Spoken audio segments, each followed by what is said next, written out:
So we need prevention because things are getting worse. The other thing is that cancer treatment is expensive.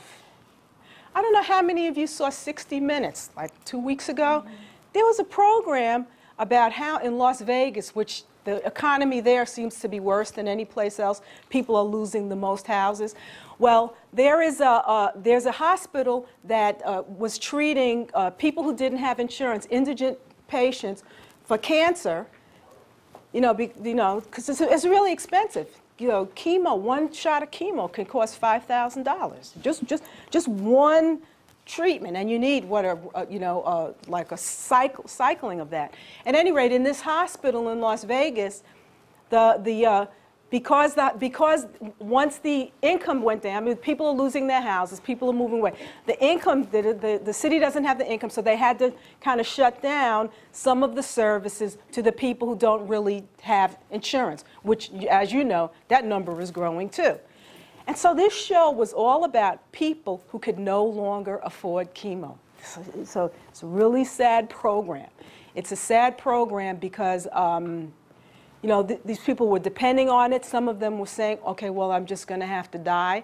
But the whole thing is what we want, it's kind of like a wake-up call for everybody else.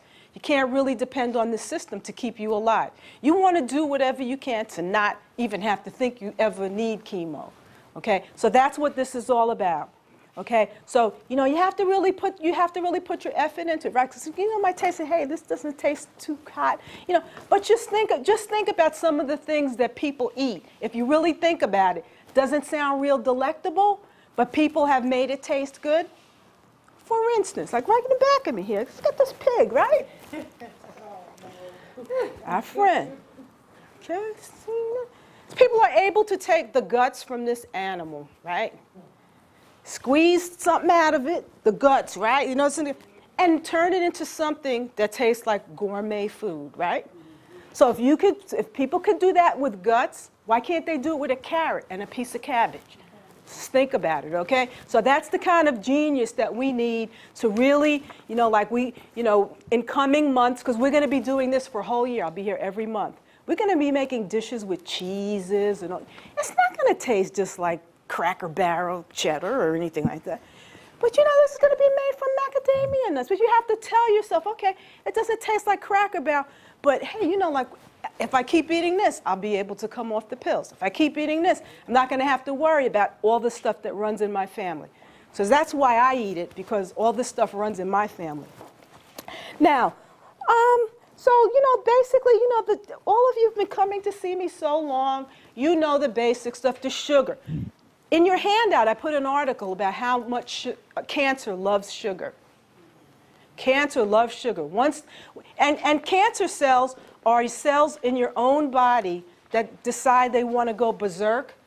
They go berserk because they're not getting the right amount of magnesium or the right amount of selenium or the right amount of potassium, because they might be getting something that's been fried, which causes cancer, or they might be, getting popcorn or Popeyes or who knows what else. So what happens is if they get too much of that, instead of them dividing every 3 months or 4 months, they decide they want to divide every 4 minutes, and they start dividing. They cause a tumor. They cause problems.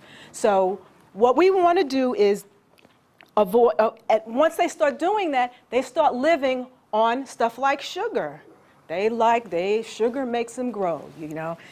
What makes them not grow? Cabbage. Almonds, stuff like that. So. As you're fixing the food, we're in groups. You're gonna have a group leader. You have your recipe. As you're fixing your food, your group leader is going to be talking to you about the ingredients in the healing properties of the food, because food is your best medicine. It was put down here to heal us. All of this food here has healing properties. Okay. So we're just going to spend, just really quickly, in back of me, this is like a holiday season, so I have the two holidays that I really know about. It's Passover, and it's also Easter. So over here we have some Passover foods, and well, we have wine. I don't know if this wine is kosher, but one of the dishes we're going to be doing, we're going to be making, not really wine, but grape juice. You're going to get a chance to taste freshly squeezed grape juice. And I guarantee you, once you taste that, you're not going to want anything in a bottle again. It's just totally awesome. Horseradish, which is a very, very cleansing, strong. It's really, really hot, but it also has a very good cleansing properties. And matzah, that's like unleavened bread, and that's in the Bible about it's not supposed to eat leavened bread during Passover. And on this side, we have our Easter things. Now, Easter, you know, we didn't have the egg. They don't have any more eggs here for some reason. But we have the bunny, and we have gumdrops. And then, you know, people eat ham, but we're going to let the pig live. We're not going to eat it. The pig lives. And just one quick note about pigs.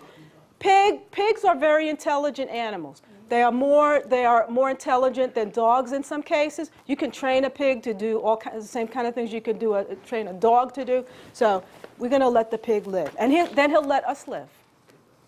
Okay. Good.